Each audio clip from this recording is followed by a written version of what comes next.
Patricia Missler, author of Border Town Chica, a memoir. It has stories about growing up in South Texas, a small border town, and there's stories about familia, family, friends, and my rich cultural background, and they're lots of fun to read. During my 20s or late 20s, I moved to the island of Hawaii, where I lived close to 40 years. And during that time period, I grew as an author and an artist and established myself in that field, and then moved to the Pacific Northwest in 2021. My form of expression began with poetry and probably some college year writing with newspapers and such, the college papers. And then went into short stories. Now I'm going into fiction. So that's kind of been the progression. One thing that makes me a little different as an author is I'm also an artist. I paint pretty much whatever I'm inspired to paint. And when I write, it's also pretty much what I'm inspired to write about in the moment. When I'm writing longer pieces, such as short stories or fiction, I'm able to tap into that part of my brain that when I'm painting, I'm creating from my imagination.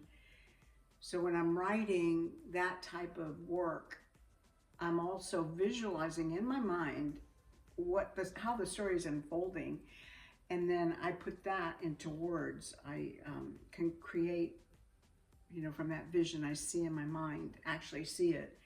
Writing and my artwork, they kind of go hand in hand.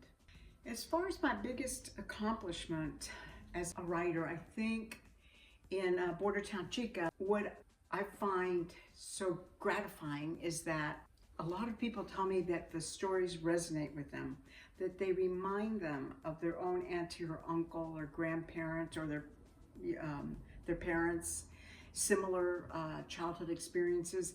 And it makes me feel like we're so much more connected. There's so much more that we have in common. And I like that the stories transcend cultural differences or ethnic differences. It reaches out to a lot of people. So I feel like that's a pretty large accomplishment, and that does give me a lot of joy.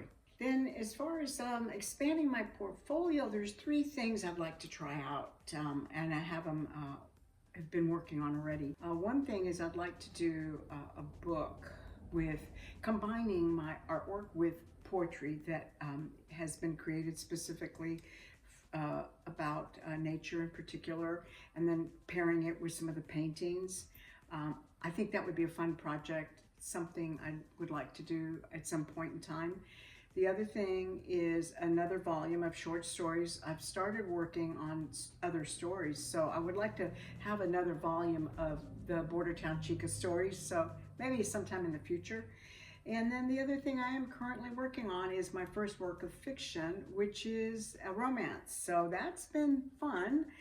It's something totally different and out of my comfort zone. So I'm having great fun with that. IngramSpark, I found out, is so much more than a printing company. They have a lot of different programs that reach out to the authors that you can get involved in and help learn how to promote your book that maybe we're not always have the experience in knowing what to do. I found out that they had placed my book, Border Town Chica, on their Indie Curated National Hispanic Heritage Month list of books to order. And I was so thrilled because I had no idea that this was going to happen. And then I was surprised to find out that they'd done this. So that was a huge help. It boosted, I'm sure it boosted my sales.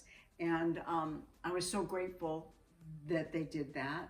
The other thing, I just was given the invitation to do a video and participate in the AuthorSpotlight segment that they do. And so that was one thing too that I was thrilled to do.